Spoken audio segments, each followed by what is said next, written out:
Hello, friends. Welcome back to another episode of Jonah and the Pod. Today, I have a very special guest, someone that I'm getting to know more and more each, week or each time we have a conversation or whatever.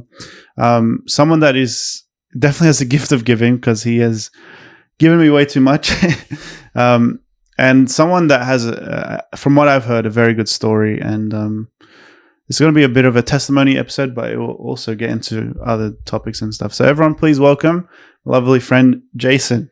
Hey Jonah, it's a pleasure for me to be here, and I'd say this is my pretty first podcast. I'm a bit nervous, but I'm excited at the same time. Yeah. And to those to those who are gonna watch this, I do apologize in advance if I do say anything out of context because this is my first time being a believer, and I'm still learning. So I do apologize in advance if I do say anything offensive or anything out of context.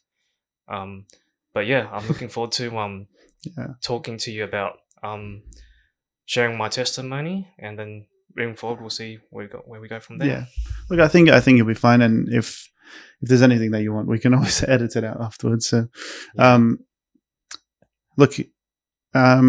think we'll just, get into it.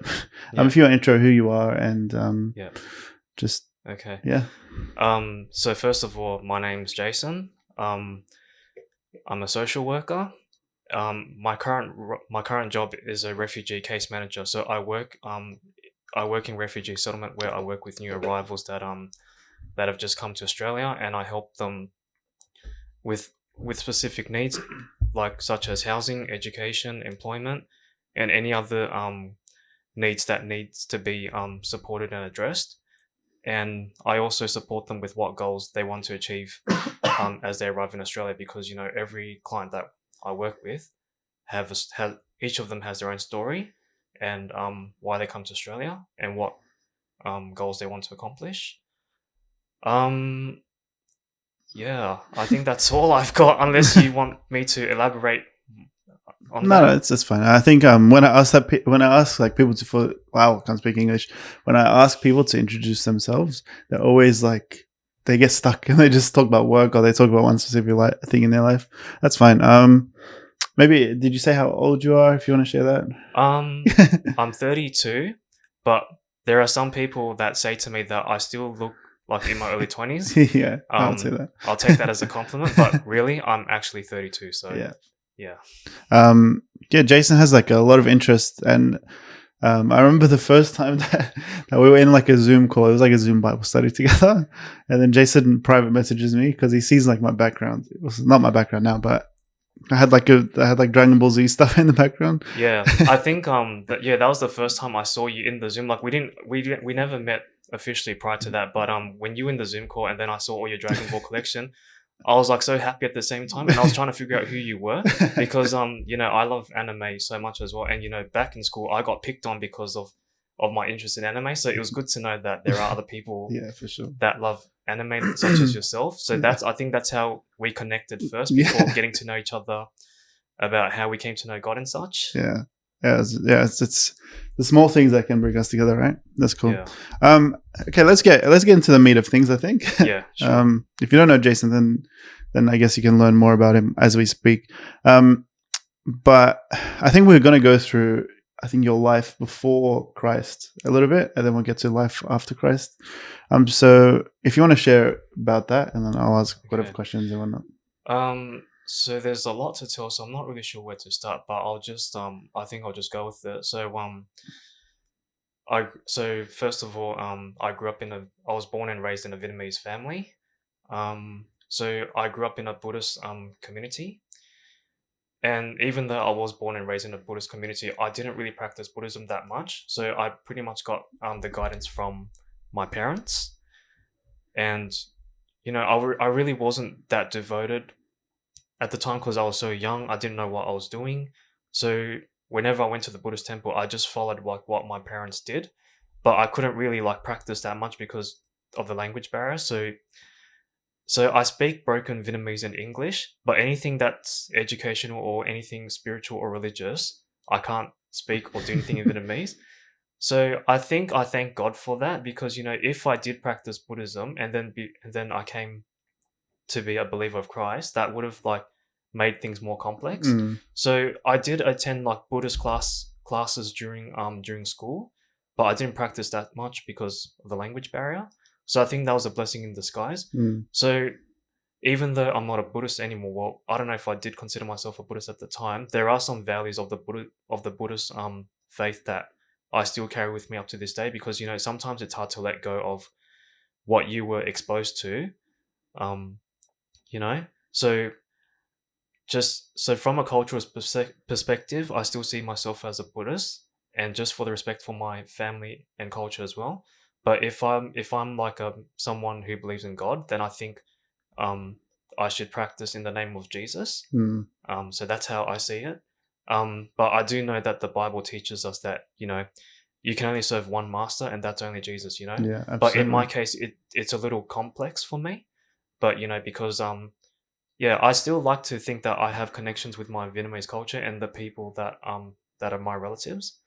So that's why like Buddhism still has a special place in my heart, but who I pray to and who think of God, that's Jesus. Mm.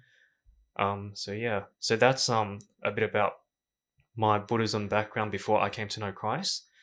Growing up in school, I didn't really have many friends, obviously, and I'm pretty sure there are some people who could relate to this as well. Like, I grew up in school having no friends at all. I was being bullied and picked on like most of the time. I'd say I was bullied throughout, from kindergarten to primary school, and then from primary school to high school. Yeah, wow. Um, yeah, it's pretty daunting experience, but I think something good came out of this. Mm. Now I'm working as a social worker, and I'm working with people that are vulnerable, and I feel like in the social work field they do need people with lived experience to help the vulnerable people, because I feel like back in the time when I got support, I felt like the workers who were working with me, they didn't really understand or relate to me. So sometimes I feel like I didn't get the outcomes that I was after. So I decided, um, I think I have to work out ways on how to deal with what I was going through. And after that, yeah, um, sorry for mumbling. I'm still kind That's of. fine. I'll also ask you: do you think you went to social work because maybe of your experience, you don't want other people to experience that, It was whether it's because like bigger bullying or whatever it is? it was because of personal experience, and I also felt like the social work field needed a change. So I felt Mm. like they needed like workers who've had lived experience to like Mm. put all their energy in to go above and beyond. So that's why I'm very work focused a lot, apart from the things that I usually do in my spare time. um yeah, so by the end of the day, I don't really care about how much my job pays me. All I care about is seeing good outcomes for my clients, because these clients that I work with, they're not just people I tick off a box. Mm. They're actually human beings like us that need help, you That's know? amazing. I love that. So, and when I was really young, I always thought like, it's always fun to have money and all that. You can have all the things, but you know what? What I learned is money does not buy happiness. And as I gradually embraced my role as a social worker, I started to feel what's that word? Um, I felt very passionate about what I do. Even if I do all these extra hours and I don't get paid for it, that's fine. As long as I see my clients are in a good place, that's all I Mm. care about. Because you're not going to find many people that are going to go out of their way to like help others. And if I was in a situation like that, I would want someone to go out of their way to help me, because I still believe in that. What's that saying? Treat others how you want to be treated. So yeah.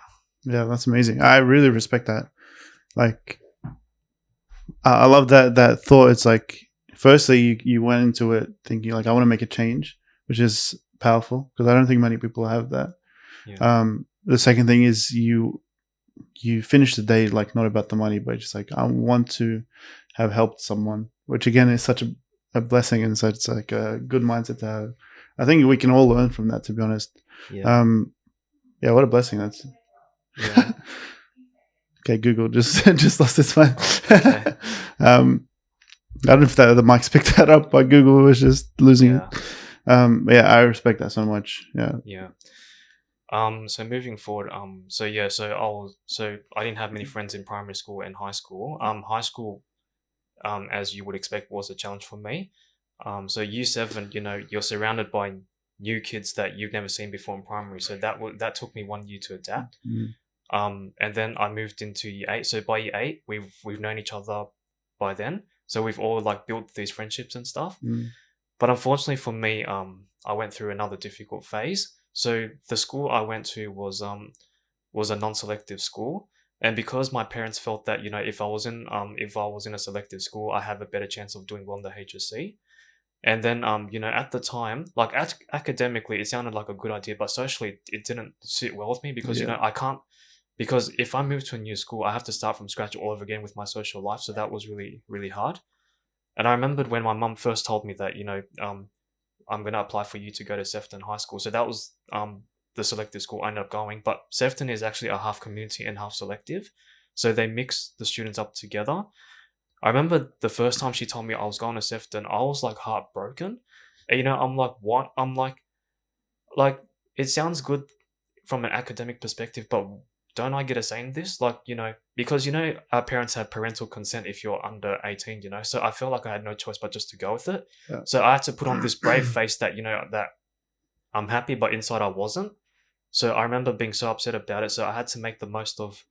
So when did I find out? So I found out at the end of term 2 when I was in year 8 at the time. So my mum was like, trust me, Jason, this will get you a better spot in university because, these students will inspire you to work harder. And, and I still believe that, like, I don't believe it doesn't matter what school you go to. I think it all depends on you. Like, the schools can have a good or bad reputation, but actually it's up to the students on how they put their time and effort, Yeah. So when she told me that, I was like heartbroken. And then again, I experienced more bullying in school. And I'll admit that some of it was my fault as well because I didn't know how to respond to my situation. And, yeah, so I'd say high school was not one of the best times of my life. Like primary school was one thing, but I think I got through it because, as a child, from a psychological perspective, kids are not expected to understand like what's going on. They just go with it. But in high school, as you grow and adapt, you start to understand what's going on around you. So the bullying got even worse in high school. And then there were other things going on as well in high school. So when I was 16, I didn't feel like my life was worth living, So I disclosed that I didn't want to be here anymore. So I actually attempted suicide when I was 16. And then I had to go to hospital for psychological treatment, So I stayed in hospital for 1 week. I was on suicide watch for the whole week. And then my dad comes to visit me in hospital. And then he said to me that something I never thought of before. So he said to me, Jason, do you know that if you kill yourself right now, do you know that you're going to go to hell straight away? And then I was like, no. And I was like, I didn't kill anyone, so why am I going to hell for that? So, and then he started to explain to me about what who and God is, like from his point of view. He was Buddhist. I thought he was Buddhist at the time, but little did I know that he had a Christian side. I didn't find that out until towards the end of 2020. That's another story to I'll explain later. Yeah. So he said to me, God didn't bring you here on earth to waste your life. He brought you here because he's got a plan for you, And the plan is not, and part of that plan is not to chuck your life away, Even if you're not killing someone else, you're killing what God created. So, and then at that moment, I remembered, okay, if hell is real, I don't think I'm ready to face that. So even though like psychologically I was struggling so much, I was like, I think there's a way to get through what I'm going through right now, So after I got discharged from hospital, I went to I got further support, but the thing is I was in year 12 already, So I was still traumatized by my circumstances. And in order to pass your HSC, you need to like have the fundamentals of year 11, because what they test you in the HSC, they're going to test you what you've learned in year 11 as well. So I knew that there was a potential chance I was going to fail my HSC. I still did my best that I could, but in my mind I already knew I was going to fail, because how can you study at full strength when there's unresolved trauma, Yeah. So so, and then I remember the hospital said to me about psychologists or psychiatrists or something, and then they said to me that it's recommended that I take medication.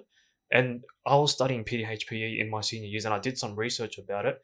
And then I found something interesting, that sometimes people who take medication for their mental health, sometimes that could lead to drug abuse and that. And I didn't want to be one of those Yeah, people. for So I sure. was like, I'm pretty sure there's a way I can do this, you know?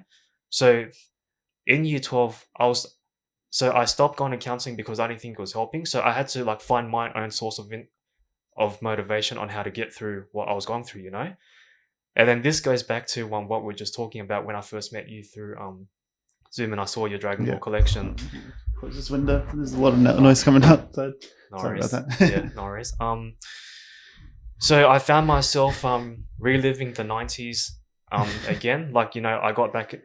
I think one of the things because I know I get asked to deal with the situation with what you're going through. I was asked like what makes you happy, you know, or at least what made you happy before this whole thing happened. So I didn't really know. So then I don't know how this happened, but I just had this one thought that was telling me that I had this one thought in my mind saying, you know, being a kid in the 90s was one of the best moments of my life. Like, I was dealing with a lot, but at least I didn't understand what was going on, and I didn't have to deal with it. And I just remember that time, like, I was just sitting at home watching my anime, watching TV, and that's how I got back into Dragon Ball. And then yeah, and because you're a fan as well, and I'm pretty sure you understand the story, is that, you know, these guys go through intense circumstances, and, you know, each of them have their own trauma, but they always come on top at the same time. So I was like, yeah, so I was like, if these guys can do it, then I think I can as well. That's cool. And then and another 90 shows that I got hooked back into was so I used to be embarrassed to share this, but I'm not anymore. So the Power Rangers is also my inspiration as well, because, you know, because other than the you know, protecting the city, fighting these weird monsters, and then, you know, dressing up in spandex and that, the show actually does teach like really good values in that. And I really loved like the civilian fights that they were in outside of their suits. So when I saw the real actors without their ranger suits, and they were like doing these civilian fights and, you know, these moves, and then when after I found my HSC, I think I just found my answer. I did martial arts, you know, because, you know, because I was like, I've reached to a point where I'm done being picked on. So I was like, you know what, I think I need martial arts. And then before I started TAFE, I did research like what martial arts schools are good for me to do. So I remember my one of my closest friends, well, we're not close anymore, so he introduced me to Wing Chun. I did that for 1 month, but then I didn't really like it. Wing Chun? I've Yeah. never heard of that. Is that Wing martial Chun, art? yeah, Wing Chun is more like is more using your arms. Like, kicking is not involved that much, but it's more like using your arms for defense and for offense as well. Yeah. And then I didn't really like it. And then my dad found another school for me, and it was actually the style that my dad used to learn in Vietnam. And then and I remembered he introduced this to me when I was 8, but the thing is, I wasn't interested, you know, because I was just a kid that just loved my video games. So my dad was actually trying to do me a favor back when I was young, but I didn't follow his footsteps because I was really spoiled back then. But after my situation, I was like, I really want to become really strong and, you know, have that resilience. And, you know, if anyone wants to like give me a hard time, then I know how to stand up for myself. So my dad helped me find the school, and yeah, thank God that he still had connections with those people, because one of them used to be my dad's colleagues. So that's how I found the school at the end. Was it King Chun as well, or something else? It was called Vo Vietnam. So Vo means the style, okay. and Vietnam means it's originated from Vietnam. So it's actually a mixture of wrestling, karate, judo, a bit of kung fu, but it's mostly karate. And then I remembered my very first lesson. I was really scared and intimidated because everyone was in their gis and in their belts. But then I'm like, I knew I'm gonna do something for myself. I trained 2 hours straight. All those drills that we did, I burnt out completely the next day, and it was actually a good feeling because physically I was focusing on my physical pain instead of my mental pain. So I think and I was like, I think this is therapeutic for me. So I wanted to come back more and more. And because of my dad's connections, I felt comfortable that I'm gonna fit in. So yeah, And then I remembered the first time I was presented with my gi and my belt, and I put it on the first time. I was like, man, I feel really powerful for the first time. Even though I've only just started, I feel very powerful for the first time because this is my journey Yeah, to wow. becoming the fighter that I never was. So yeah, That's so cool. Like it's what, like, you're telling an amazing story, but from what I'm hearing, it's like God had your back even when you didn't know about him or you didn't have a relationship with him at all. yeah, And side note, I guess, is like sports. I believe every man should be in a doing something, exercise or being, because it's like yeah, that. It's we might have some issues in our brain or like whatever it is, but yeah, we need a sort of a release. We need like a, I think each of us have like some competition that we need to sort of yeah, get out. I love that, actually. It's cool. I like how, because I've known you've been into Power Rangers. I know that you into anime. yeah, But it's cool to hear the backstory of like how you got into it or like why you're yeah, into it. yeah. That's really cool. And then I remembered after a few lessons, I actually yeah, so after 1 month of training, and then I found a moment where I was actually crying in class, like in while I was training, because I felt like the everyone that I was training with, everyone was a lot stronger than I am, and I felt like if I had done martial arts when I was younger and I listened to my dad, I wouldn't have been in that situation like I was. So I remember crying in class, like just at the end of class, and then I remember training with the specific beginners group that didn't sit well with me, and then my instructor was saying like it's really dangerous to have a really bruised ego, and he's like, you've only just started, so it's really dangerous to put you in a level that you're not ready for. And then I said to him, look, and then I remembered, I was like, I'm ready, I need to do this, I need to train with this group, like I don't feel like this is the right level for me.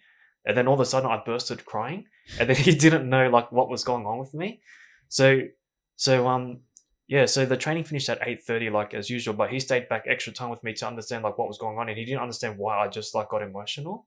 So I explained to him my story and that, and then he introduced me to the Sunday seniors class, So even though like that's not my level, he felt like, just to make me happy and just to give me that peace of mind that, I am capable of getting stronger. He invited me to the Sunday class and to train with the seniors. Mm. So he spent like one-on-one time with me.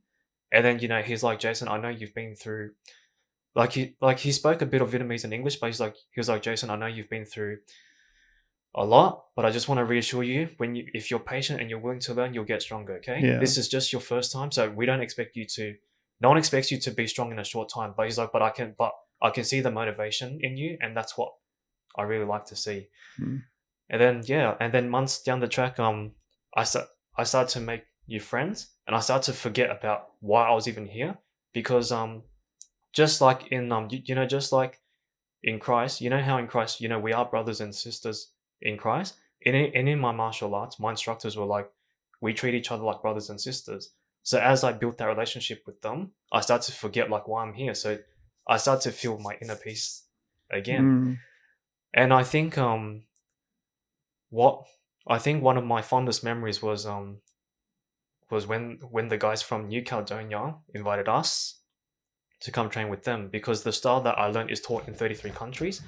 So we all have the same uniform, the same logo, but on the back of our gis, it has the name of which country we practice. So the guys from New Caledonia invited us over to train.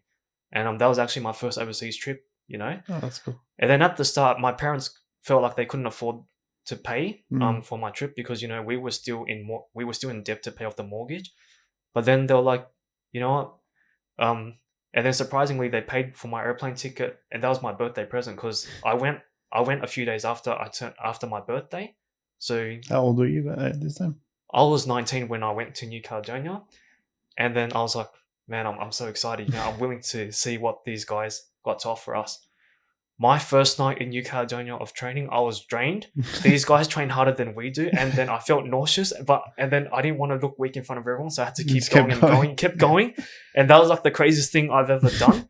And then by the time it was dinner, I couldn't eat. So I was like, I'm gonna skip dinner because I can't. Oh, that's I didn't never have the good. strength to keep going.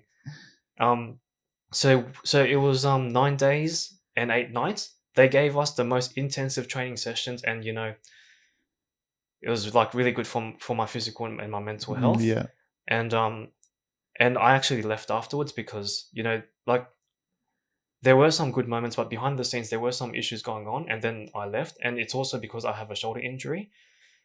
That's stopping me from training in full strength. And then when I went to see the doctors, they said that, I've so I have a high chance to recover to live a comfortable life, but I'll never recover to the point where I can train competitively. So I made a tough decision, like, to leave. I didn't want to leave at all because, Yeah. of what it's done for me. But I made that difficult to prioritize my physical health and to leave because I was worried that I was going to damage my shoulder even further. But I think looking back, I think the blessing in disguise was, I got my confidence back. I'm now able to stand up for myself. And, even if, sorry, I'm just, It's okay. um, even though I haven't been training for a long time, and, if I do come across someone that just wants to make my life miserable, I'm ready to, like, stand up to them. Mm. But I never hope I get to a point where I have to, like, be in a physical altercation, because that's not what I want. Yeah, Because, absolutely. as a social worker, you can't have a criminal record under your belt, because if you do, you can't work as a social worker. After all these years, I finally learned that, martial arts is only for defense only, it's not to hurt others. Yeah. And I've always been reinforced that message. And even Power Rangers and Dragon Ball, they teach us the same thing as well. What they're trained to do is not Protect. to inflict pain on others. They're there to protect and serve justice, Yeah. So I'm not happy that this shoulder injury came about, but at the same time, it was a blessing in disguise. Happy for a reason. It saved my life to some extent. Yeah, that's cool. So even though I don't really train anymore, I still hold on to the memories that I had, because everything, the friendships, the strength and the resilience I have, that's what it brought me. And I'm not saying that I have my bad day. I'm not saying that all my days are good. I still have my bad days, but I try my best to hold on to the good memories, and I try to be resilient and to keep moving forward. It's amazing. That's Yeah. cool. It's cool because I think martial arts probably did a lot for you. It obviously what you said, it like the physical pain or the whatever it is, sort of got rid of the maybe not got rid of, but it suppressed the mental pain that you were struggling with. But I think it also just built discipline. It built, like, it showed you that you can do it, which is I think what set you up for life. I think, like, you going into this new job with social working, it's like, well, now you're prepared because you didn't think you could do martial arts before. You went in, was it the first session or whatever that you started crying? You're like, I'm too weak. But you got through it, and you got to the end. Obviously, your injury, it wasn't by choice, but you had to stop. But I think it prepared you for life ahead, like your new work and whatever else comes along the way. Yeah. So yeah, that's actually really cool. It's just to maybe go through what you've said so far, I'll just try and clarify a little bit. So you were bullied in school, primary school, high school. Wasn't easy. And there's a lot of, would you say, trauma from that at this? Yeah.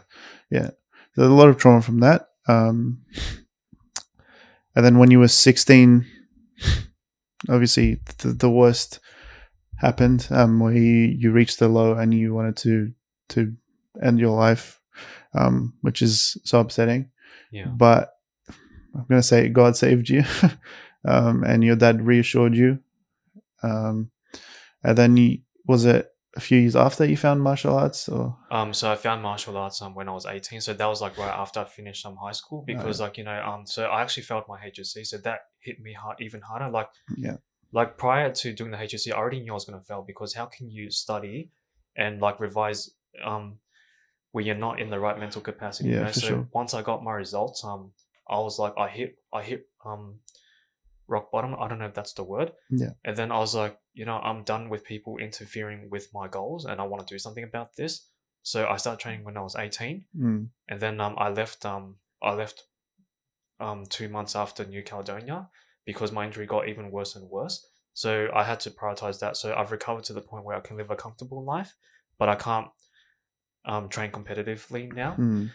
But I still I still appreciate like what it's brought into my life. And I don't really talk about my martial arts experience to a lot of people unless I share my story, like what I'm doing now with you. Yeah. Because sometimes I feel like I'm boasting about it, and which is something I don't like to do. So I only talk about it if people talk about my experience about, how I got to where I am today. And, and because I don't have the credentials, I don't feel like I have the right to call myself a martial artist. Mm. But I call myself someone who's willing to push through and to overcome obstacles. I still have my belt and my uniform at home, and I keep that to remind me of what I've achieved in the little time I train. And if I do have a son in the future, I'm gonna like enroll him when he's old enough to walk, and when he gets to my age, then I'm gonna give him my uniform, That's cool. like from father to son. It's like how in Dragon Ball, how Goku passed on the Yeah. torch of the hero, the heroic responsibilities to Gohan. Yeah. So that's what I'd like to do as well. And in fact, I actually got my belt here. Oh, really? Yeah, okay, that's cool. So A blue belt? yeah. So I'll just explain very quickly. Hang on, so you can see. Yeah.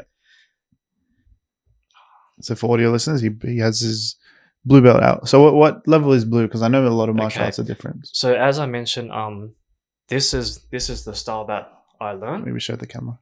So this is the style that I learned. Yeah. So this is Vietnamese martial arts.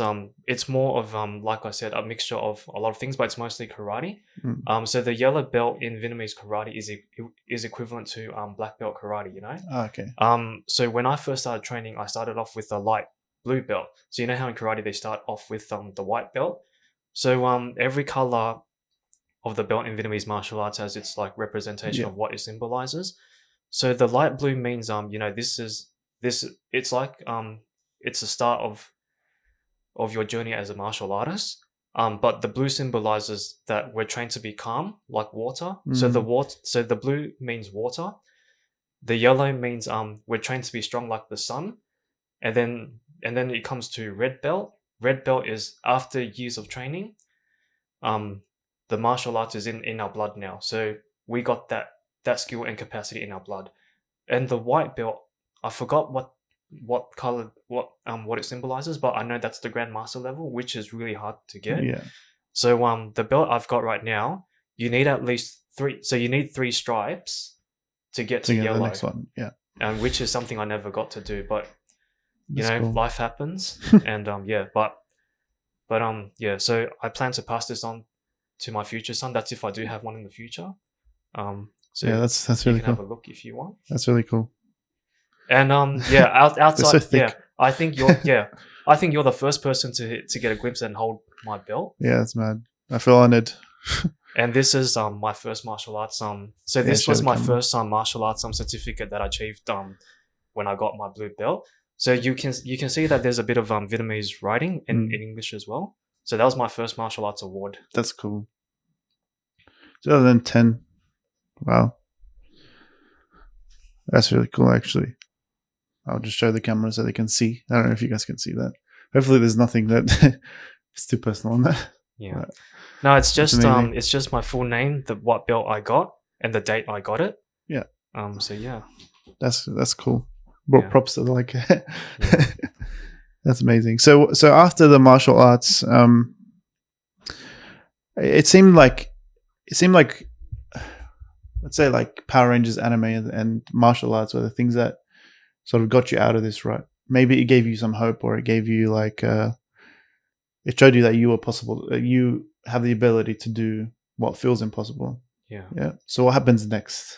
So after I left martial arts, so I went back to focusing on my TAFE studies. So by the time I left, I still had a few months left to finish my TAFE diploma. So by the time I finished my TAFE diploma, I didn't even know if I wanted to go to uni like the next year, because everyone kept telling me how university is so difficult. And the fact that I failed my HSC at the time, I was like, if I failed my HSC, I don't think I'm capable of doing university, So I took a gap year afterwards, and then I said to myself, okay, maybe I'll do some casual and volunteer work, and then maybe I'll reach a decision on what I want to do.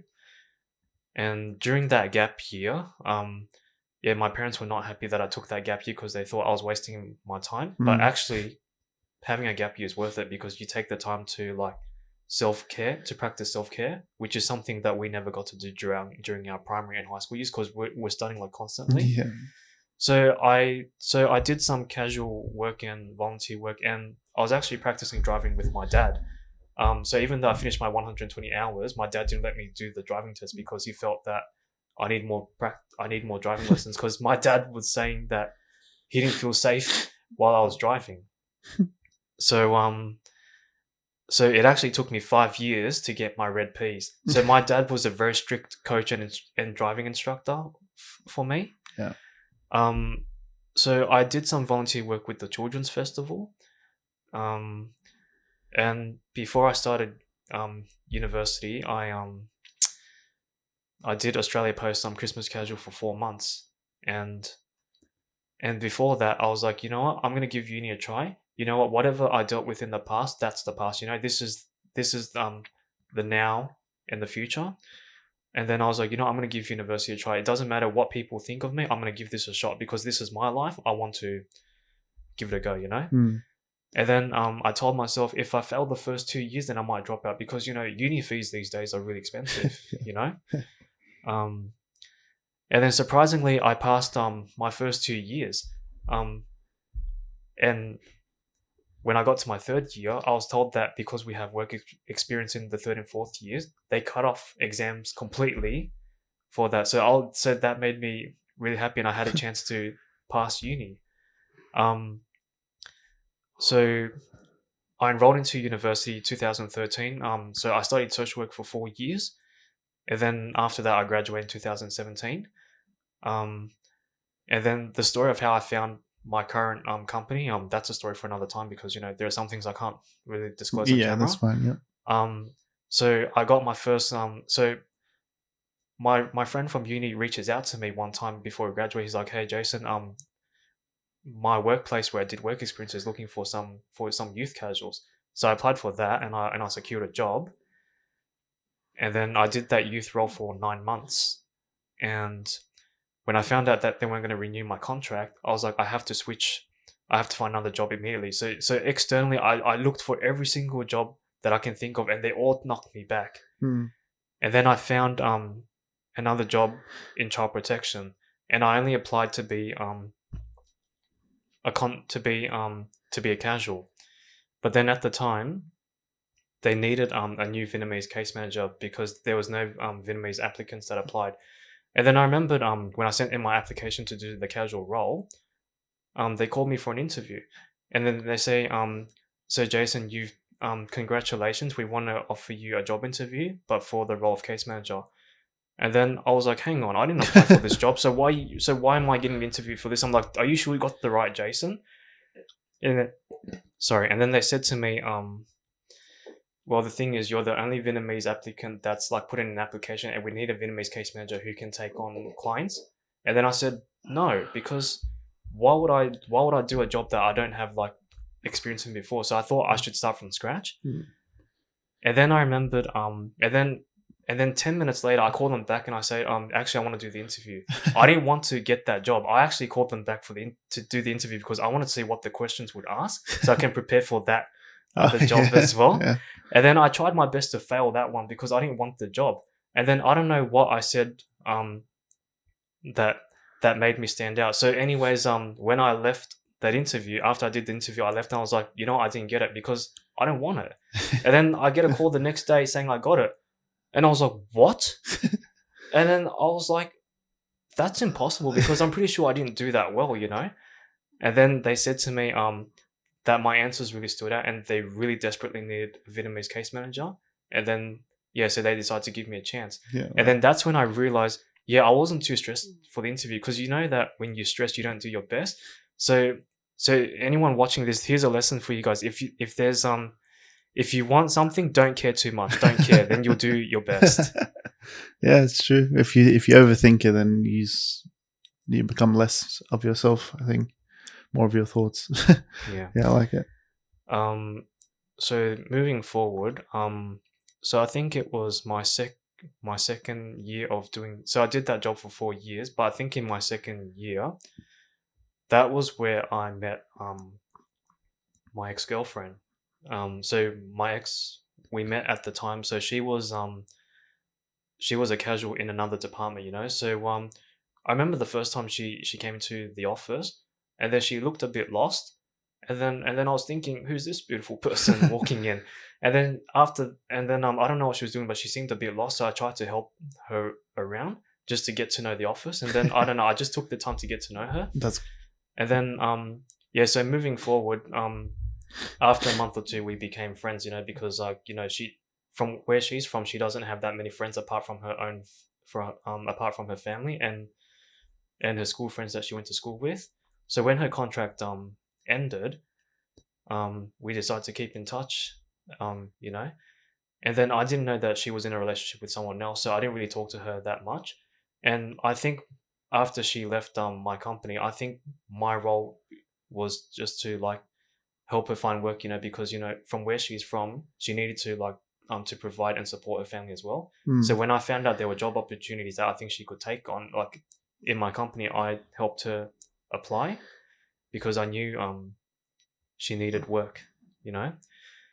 Um, and then after she broke up with, she was in a relationship at the time. After she broke up with this guy, and then she got in contact with me, and then we started hanging out, and then months down the track, we wanted a relationship. But the thing is, her parents didn't approve of this relationship because I wasn't I wasn't a born and raised Christian. So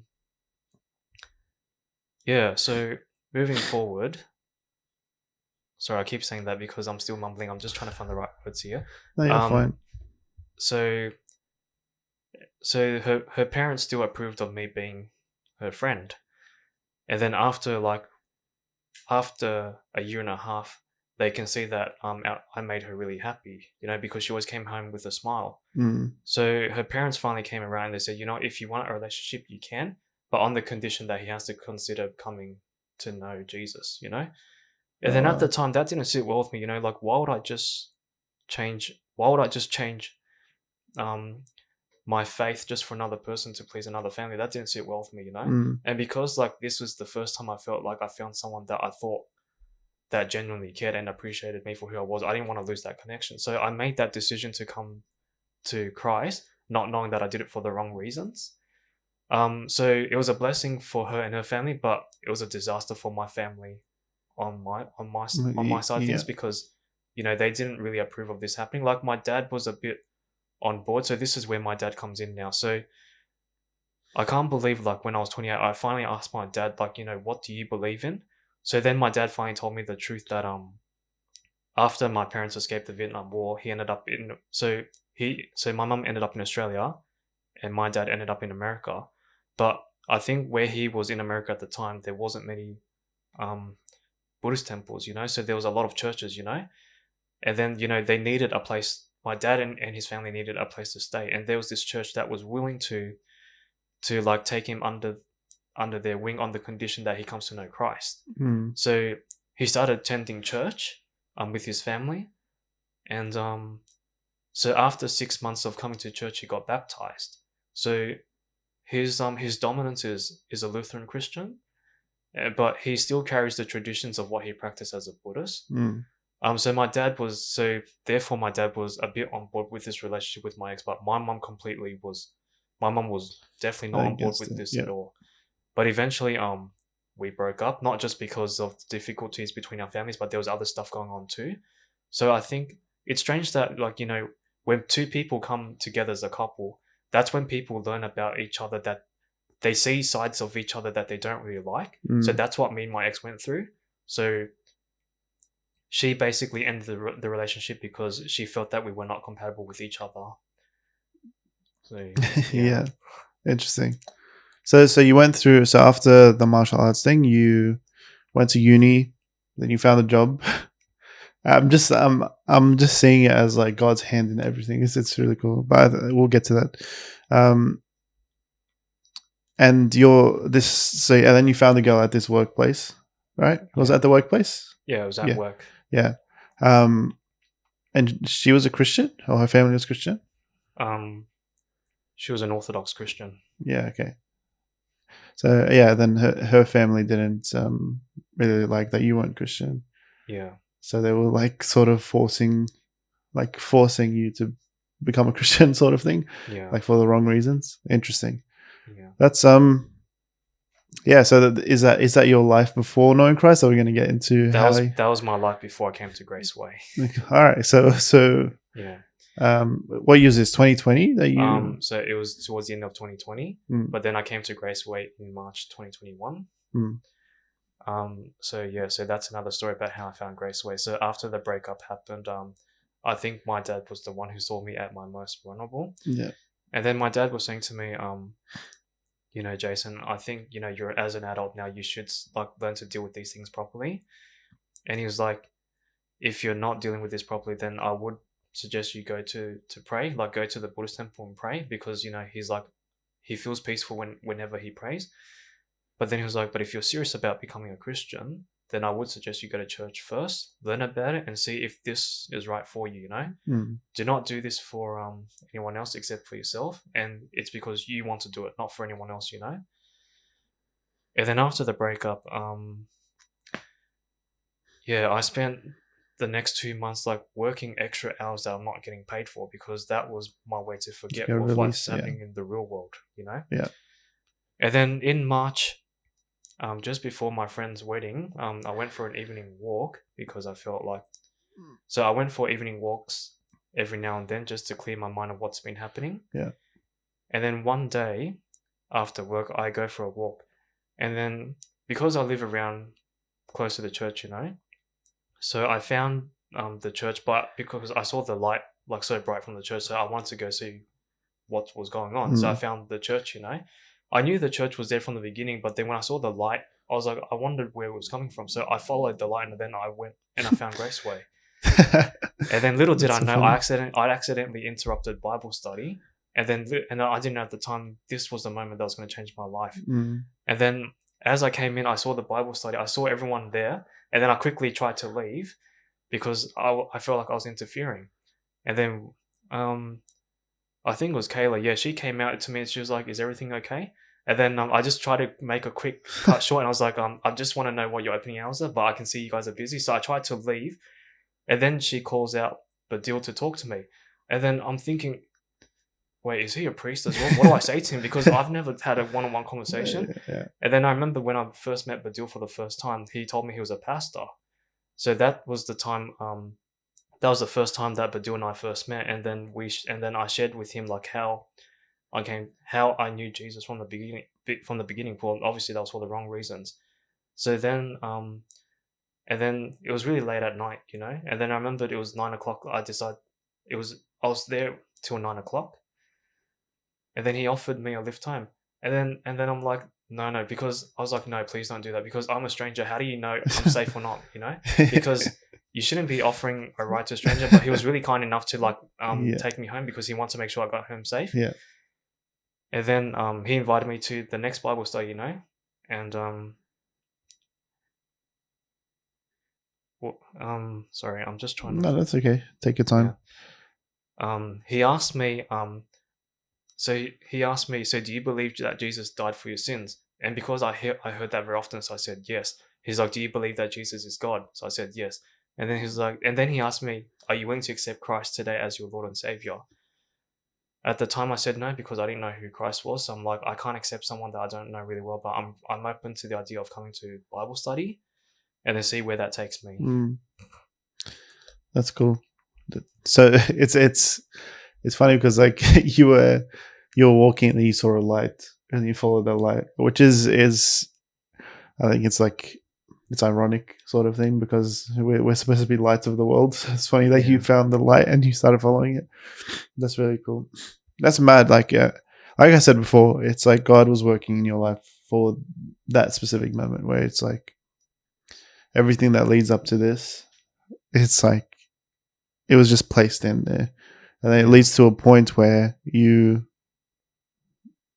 find a church and you actually have no idea what you're searching for, but and it seems like in your life you're just going like day by day or like week by week, year by year, but you have no idea where to go. But the cool thing is that God he knows exactly where you're going, and he knows where he's leading you down, all this stuff. And it led you to that moment. So That's amazing. Yeah. So moving forward, so after Bible study, I went to my first Easter weekend, and then after Badil like preached the gospel, and then he reinforced that message that Jesus is the living God. And then at that time I was like, yep, I think he is the living God. And because as I was attending Bible study, I did some research about Buddhism on what they believed in.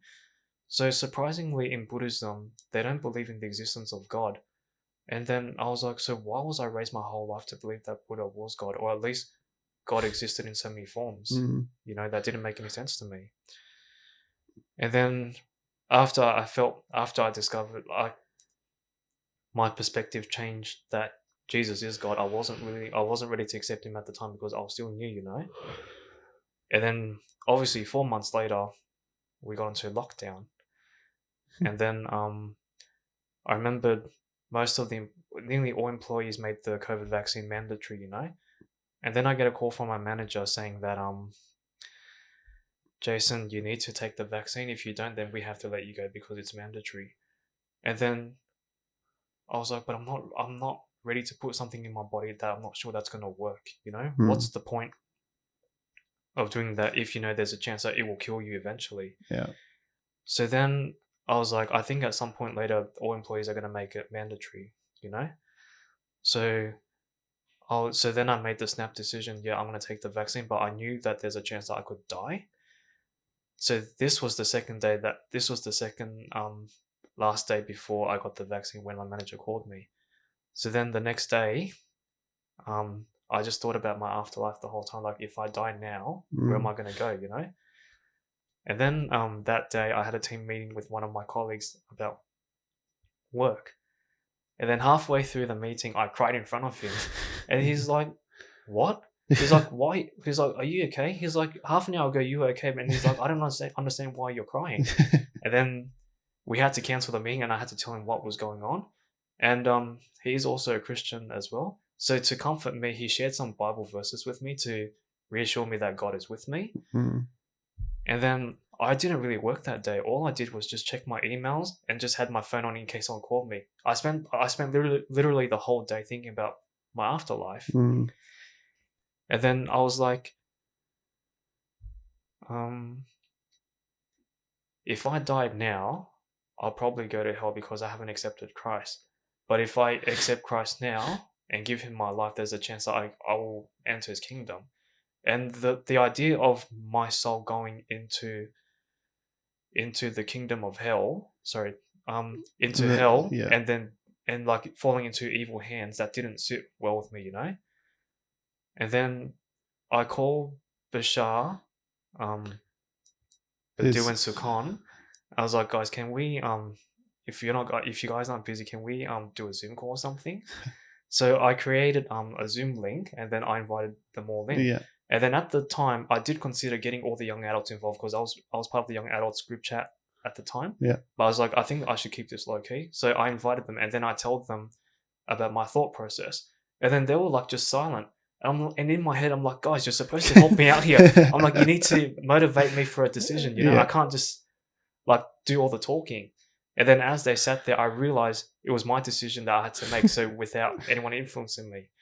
So then I was like, the idea of my soul falling into the wrong hands did not sit well with me. And, and I want to be in a place of peace and happiness and to be in the right hands, which is God. So then I said to them, I don't know, I still don't know who Jesus is that well, but I'm just going to hand my life to him because I feel like I got no other option. So I was like, I'm going to give my life to Christ because there's no other choice. And I feel like this is all I've got now. My faith in God is all I've got. And then after that, I was like, you know what? If I do die from this vaccine, I'm ready to go. So I was actually ready to die if that was the case. So once I've given my life, I was like, yep, I'm ready to go through this. And then the day I got my vaccine, it literally took them 5 to 10 minutes to get it in me because I was struggling to like accept some vaccine that I wasn't really sure. So, and then they asked me, Jason, do you want us to sedate you because you're taking way too long? And in the back it was in a community center. They had some hospital beds in the back because they said I was taking up the line. So I was like, just do it.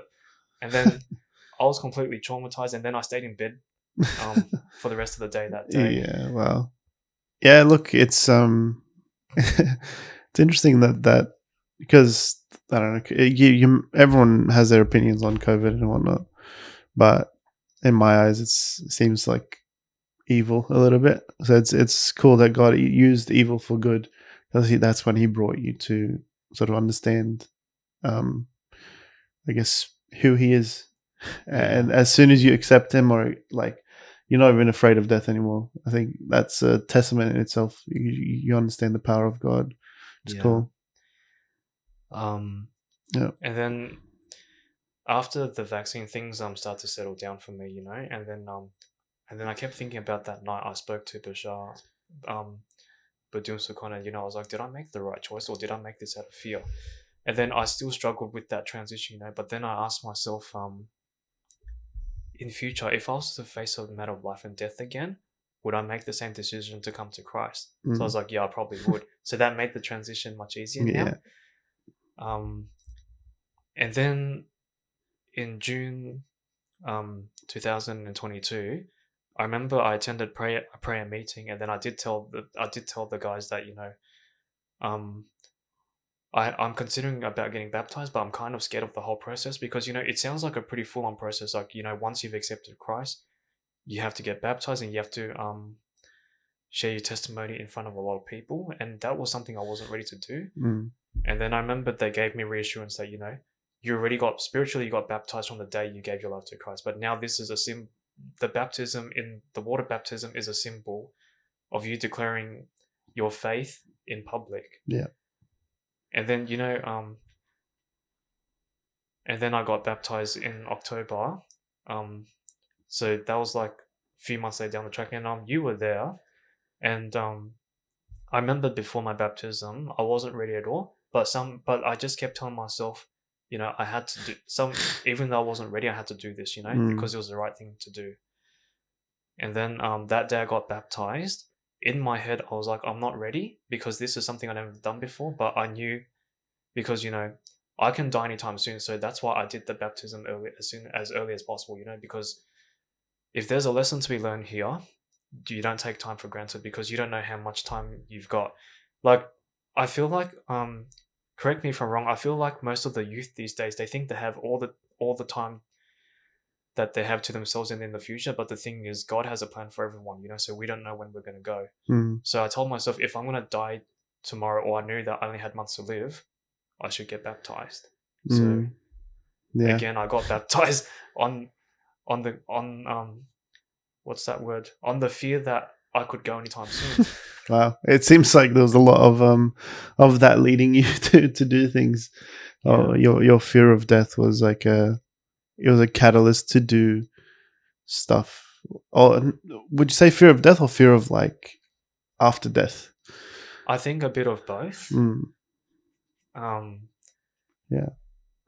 And then before I got baptized, I remember telling my family about it. And then, you know, given what I went through the situation with my ex, you know, and then I said to them, you know, that I've come to Christ on my own terms, how do you feel about coming to my baptism? And then my mum was like, you know, if you're going to do this for yourself, then I support you, then I'm going to come. And my dad was a bit hesitant to come. Well, not because he was upset about my decision or anything. It's just that he's never attended a baptism before. And, you know, my dad's like working long hours and that. So sometimes he needs to rest, and I do respect that he needs to rest. And I really made it clear to my dad, you don't get to see it's not every day you get to see your child baptized. So it took it took the whole family to get him out of bed, but eventually he came, and then he saw me getting baptized. And yeah, so in a way, I'm actually grateful that this breakup did happen because, you know, because I don't know if this is true, but I've seen couples where people convert for the other, and after they break up and divorce, they're in denial and they don't know if they made the right decision at the time. But in my case, God separated me from my ex to give me that time to explore. So now I came to Christ on my own terms. Yeah, absolutely. I love that. That's really important because I don't know if you've heard the saying like convert to flirt, right? Flirt to convert, not convert to flirt, flirt to convert. And it's like sort of a joke saying, but in some cases, people believe that like I'm interested in this person and I'm going to bring them to Christ. But if they do come to Christ, it might not be as genuine as you sort of think. And in your case, God separated you to actually he understood that your relationship with him was more important than your relationship with your ex, and that was the most important thing. And I'm glad that you see that now as well, because I assume that was very tough in those times. Yeah. Yeah.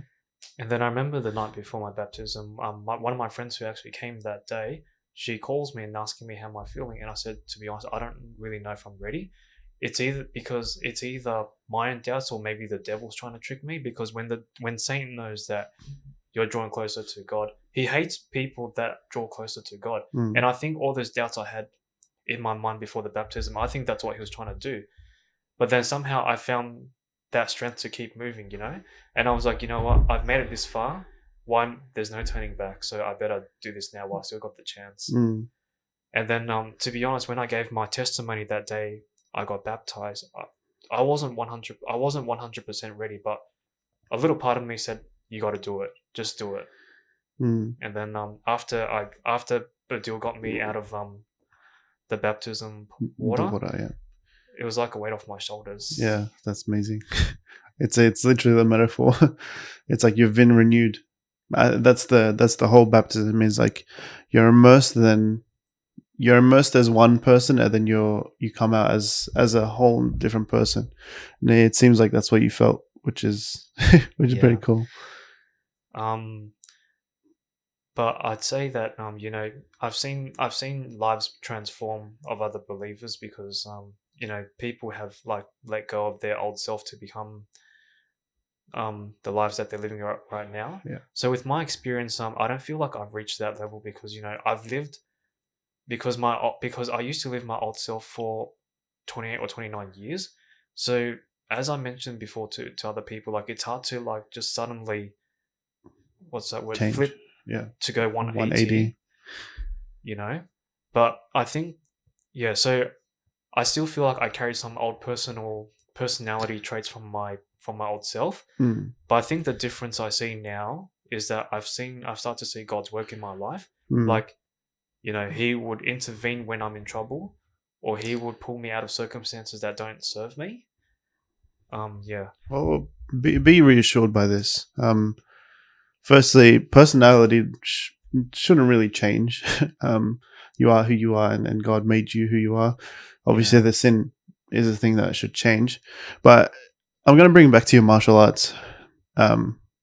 Something you said that sort of stuck with me was when you were there, you felt like it was like your first day, but you felt very weak, and you wanted to reach a point where the seniors were, or like these masters were, but that takes time. That takes like a lot of practice, a lot of getting through that. I think a lot of times we try and just skip ahead, and we want to be the best, but we don't give ourselves enough time to do that. So my I guess advice to myself and to you and whoever's watching is just take it easy on yourself. Take it a step at a time. Like you don't have to reach this level of like mastership right now, but we'll get there. It's just a step at a time, and sometimes we'll slip, but we get back up and we keep going. I like it. And then now I'm going to talk about some of the challenges that I faced since I became a believer. And one of the things I remembered that I prayed for was I was like, God, can you please reveal to me those who are not meant to be my life, and those who don't serve my purpose, or those who might have two faces. And then the next thing you know, things started to unravel for me. All the people that I thought who used to be my friends, they showed me a side that I never expected. And then it was really heartbreaking for me to see that. But then I remembered I prayed for this. Yeah, sometimes that happens. And then I spoken to other believers, and they said they've been through similar situations as well. So this was a test of their faith and testimony as well. Yeah. And then I remembered on the day, so hours after my baptism, there was another situation that happened hours after my baptism. And then I asked myself, or I asked God, why did you allow this to happen on the day of my baptism? You know, like this is supposed to be a day where I reflect on what I just did.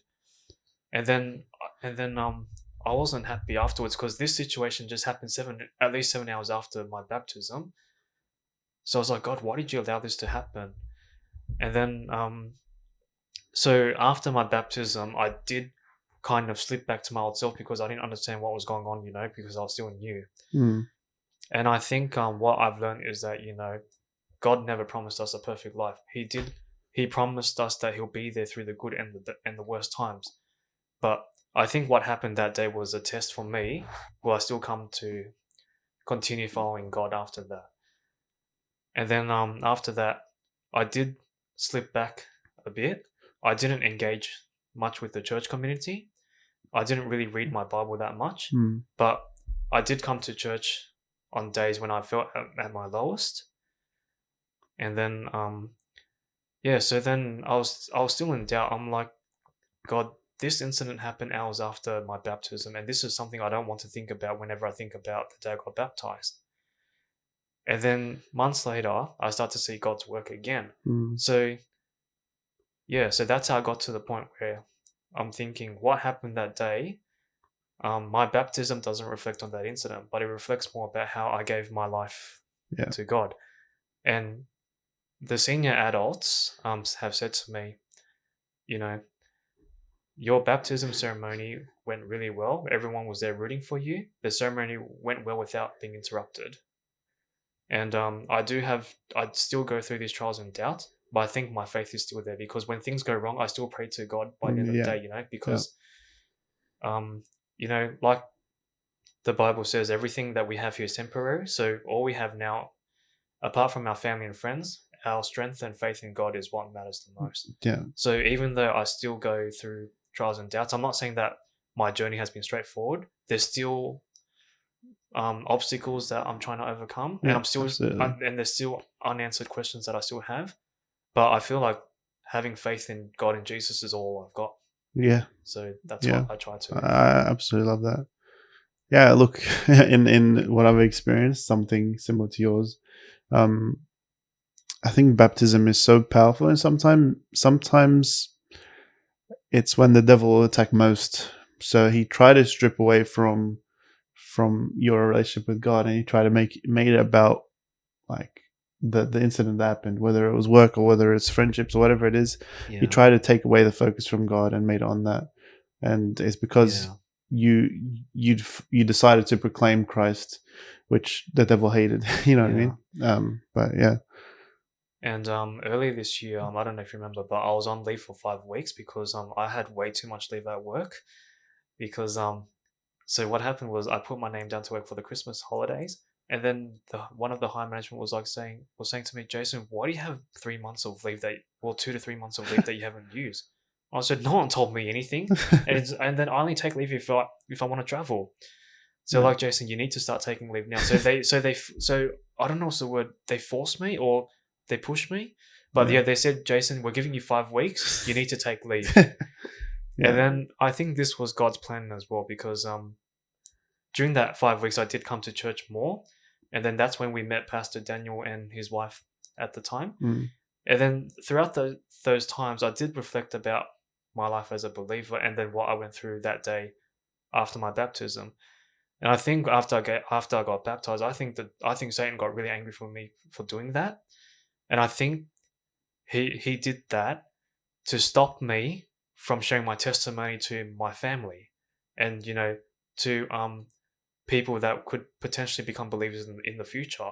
And I think it worked on his end because I haven't really shared my testimony since I got baptized. So every time something like that, every time I have doubts, I try to tell myself, this is the devil trying to intervene to stop me from sharing my testimony. Yeah, absolutely. So I still have doubts in now, I'm not going to lie, but I try my best to tell myself that this is Satan trying to come after me. and I still have God's strength in me if I'm willing to keep God in my life and keep following Him.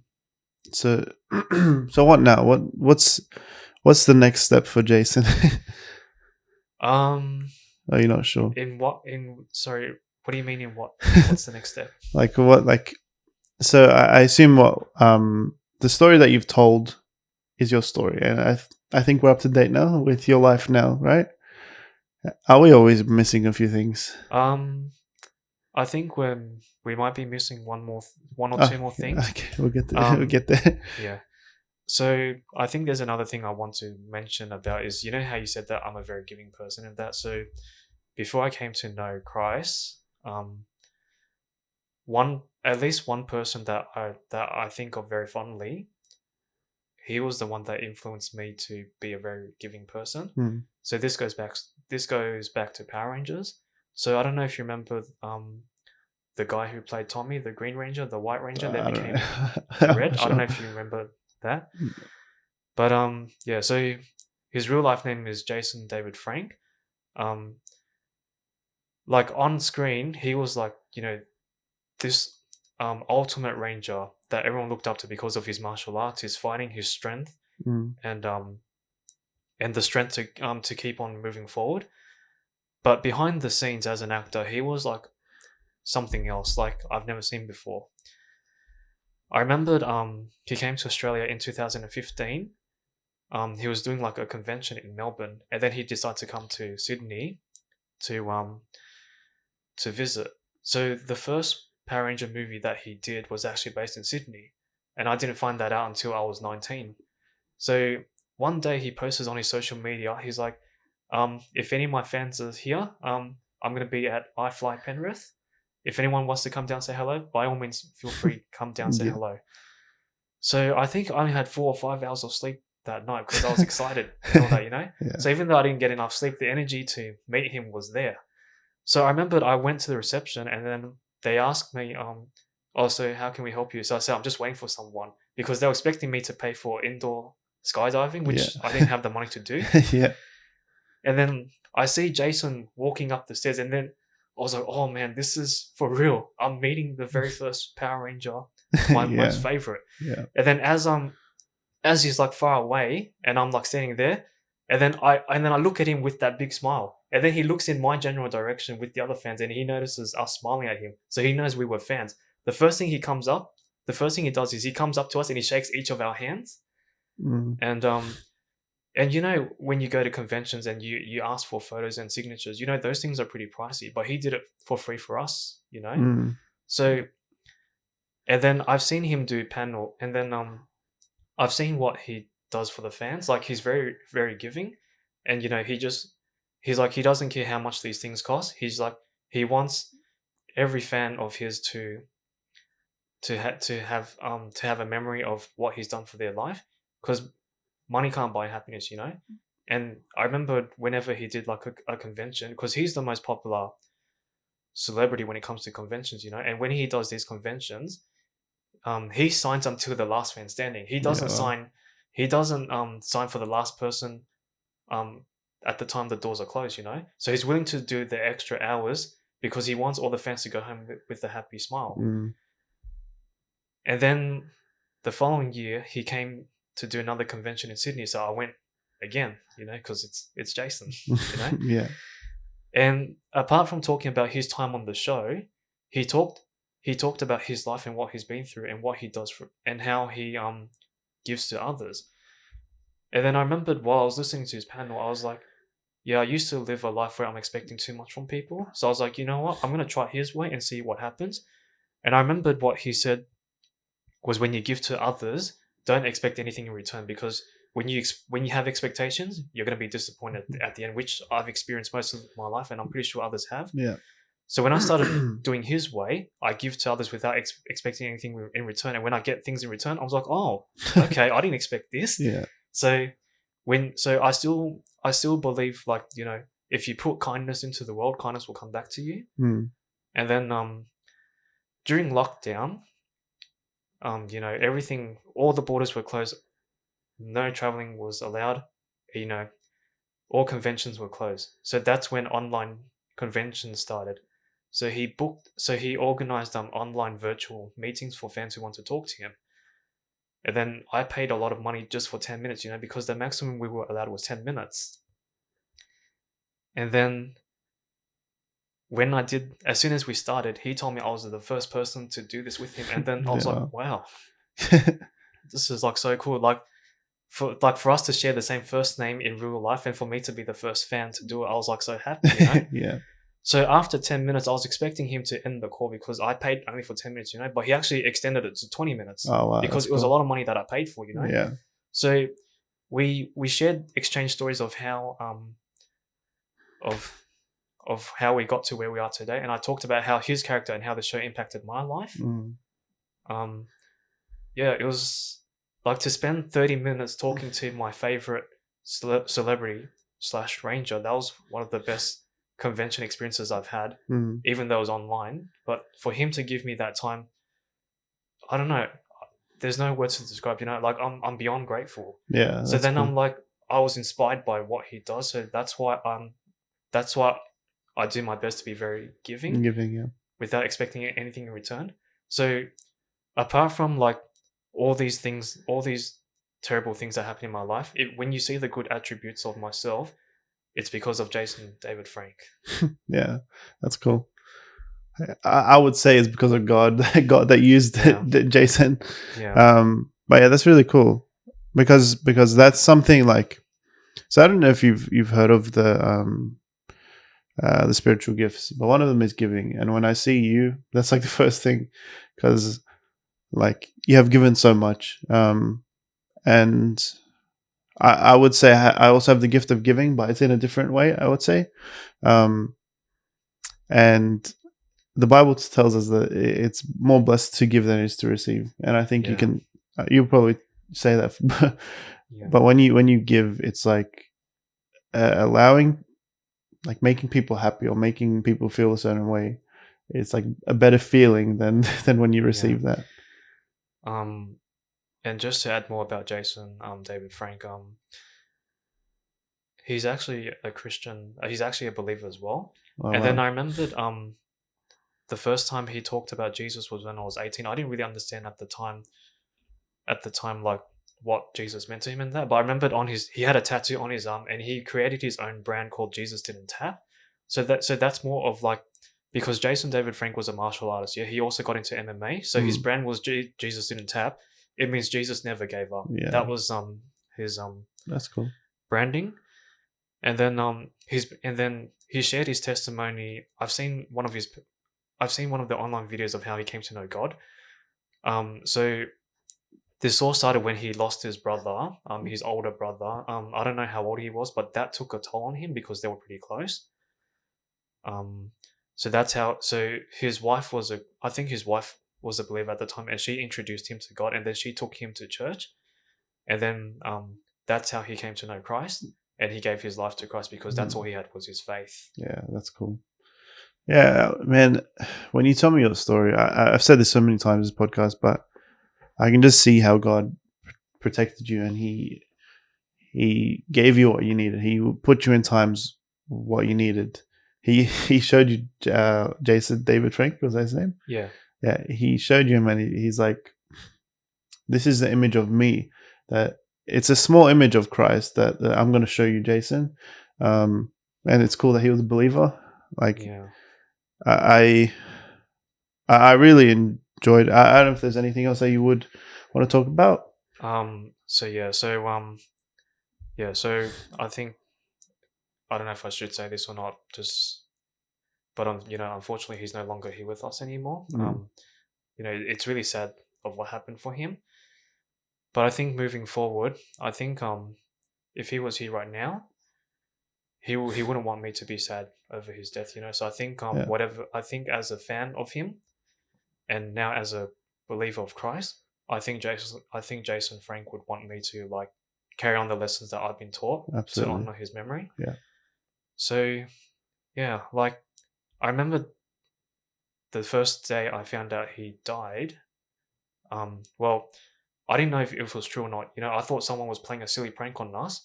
And then I remembered that night I stayed up till 3 in the morning, and then there were so many people messaging him on his social medias. Jason, please message us back if you're okay, because we're really worried.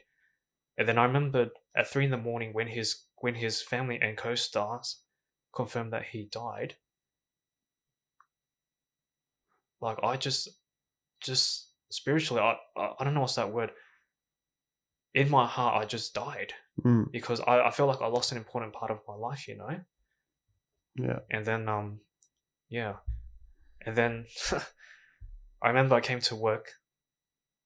So the next day I had work, I had all these appointments with all my clients, I couldn't just like bail on them because I organized everything. And I knew I wasn't in the right state of mind to drive.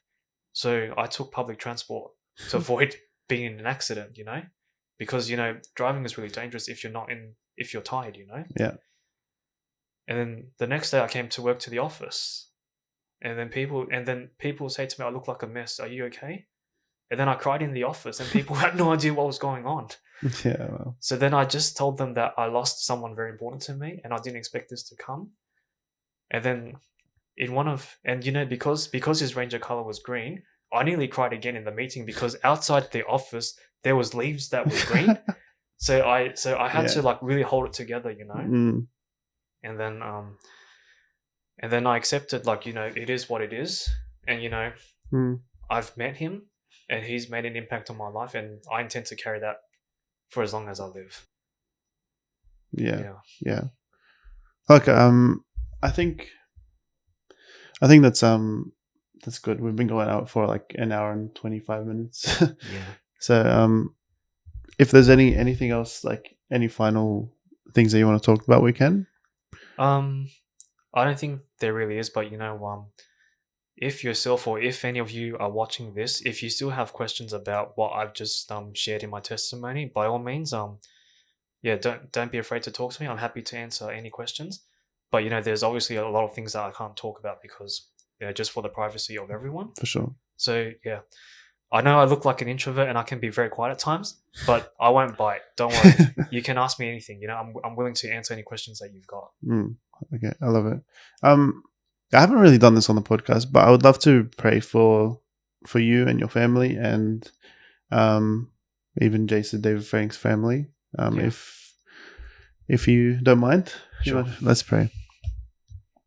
All right. Heavenly Father, Lord, I thank you so much for the privilege we get, Jason and I, and of being on a podcast, Lord.